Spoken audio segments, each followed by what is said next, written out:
Hello guys, இன்னைக்கு எப்படி தக்காளி பிரிஞ்சு செய்யுதுன்னு இந்த வீடியோக்குள்ளே பார்க்கலாம் வாங்க.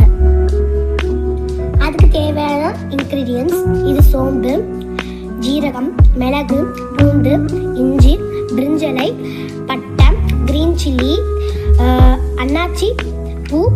அப்புறம் இது பேர் என்னன்னு எங்களுக்கு தெரியாது, கமெண்ட் பாக்ஸில் சொல்லுங்கள். அடுத்த இன்க்ரீடியன்ஸ் தக்காளி, வெங்காயம் உங்களுக்கு அளவுக்கு நீங்கள் எவ்வளோ வேணாலும் போட்டுக்கலாம். அதுக்கப்புறம் மூணாவது இன்க்ரீடியன்ஸ் கருவேப்பிலை, கொத்தமல்லி. அதுக்கப்புறம் நாலாவது இன்க்ரீடியன்ஸ் எண்ணெய், பாருங்க, சாம்பார் பொடி, மஞ்சத்தூள், நெய், மீல் மேக்கர், அதுக்கப்புறம் சில்லி பவுடர். வாங்க சமைக்க போகலாம். இதோ இந்த ஐட்டம் தவிர மீதி எல்லாம் போட்டுக்கலாம். வாங்க இந்த ஐட்டம் எடுத்து வைக்கலாமா? வாங்க ஜாரில் போடலாம். வாங்க போடலாம். உங்களுக்கு தேவைன்னா கசகசை கூட போட்டுக்கலாம். கொஞ்சோண்டு தண்ணி கூட ஆட் பண்ணிக்கலாம்.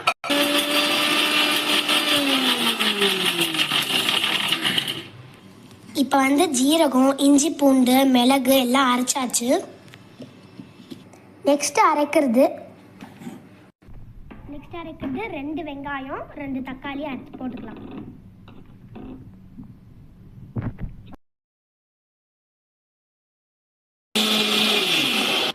எல்லாமே அரைச்சாச்சு. நம்ம வாங்க குக் பண்ண போகலாம்.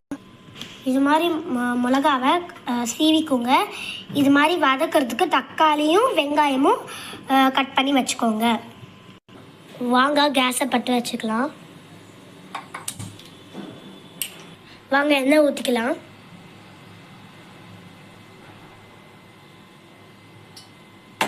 இப்போ எண்ணெய் காஞ்ச உடனே கருவேப்பிலையும் கொத்தமல்லியும் போட்டுக்கலாம்.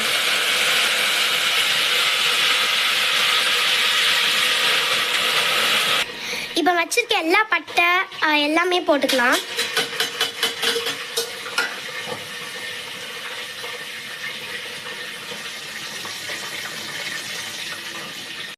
ஃப்ரெண்ட்ஸ், நான் சொல்ல மறந்துட்டேன், 2 கிராம்பு, ஏலக்காய் போடணும். நெக்ஸ்ட்டு தக்காளி, வெங்காயம், மிளகாலாம் போட்டுக்கலாம்.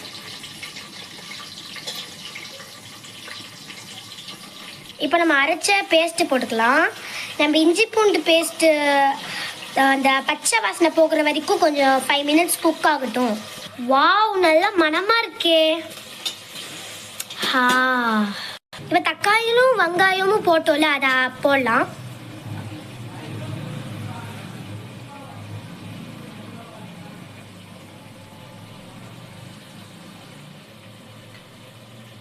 தேவையான அளவுக்கு உப்பு சேர்த்துக்கலாம். அடுத்து நம்ம மீன் மேக்கர் போட்டுக்கலாம்.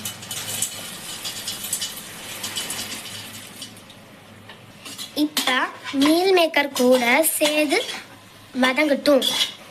இப்போ நம்ம கொஞ்சம் மஞ்சத்தூள் ஆட் பண்ணிக்கலாம். இப்போ நம்ம ஆச்சி சில்லி பவுடர் சேர்த்துக்கலாம். இப்போ கொஞ்சம் சாம்பார் பொடி சேர்த்துக்கலாம்.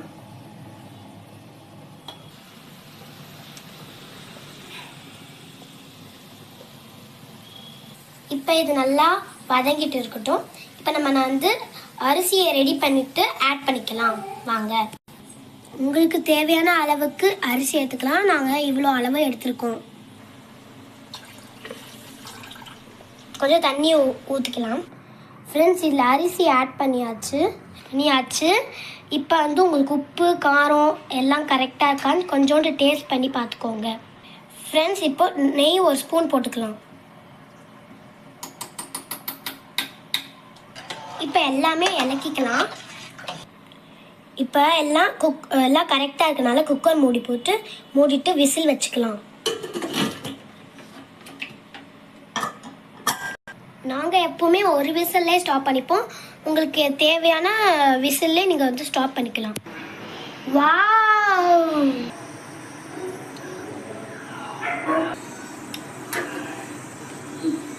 Wow, super. நீங்களும் இது மாதிரி ட்ரை பண்ணி பாருங்கள். ஓகே, பாய். நான் சாப்பிட போகிறேன்.